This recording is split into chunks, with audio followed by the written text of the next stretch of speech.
میں آپ کے چہروں پر بزمدگی اور آنکھوں میں بزرگی کا غبار محسوس کر رہا ہوں. شاید اس کا تقاضا کسی طرح کچھ نوع چمن اسٹیج میں چہچہانا ہے.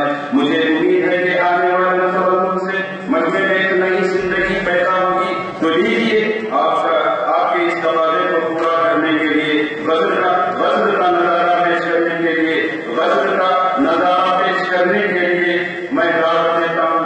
اے جانے وفا جلوہ دکھانے کے لیے اس کا گلشن کو سجانے کے لیے بےتاب نگاہوں کا گھر ٹوٹ نہ جائے اس سوئی ہوئی محفل کو جگانے کے لیے مراد حافظ واسف زبیر نے وہ آنے بدل ترجمہ. ماشاء اللہ.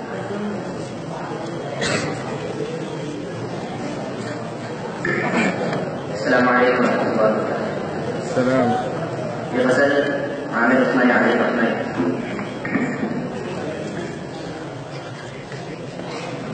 یہ قدم قدم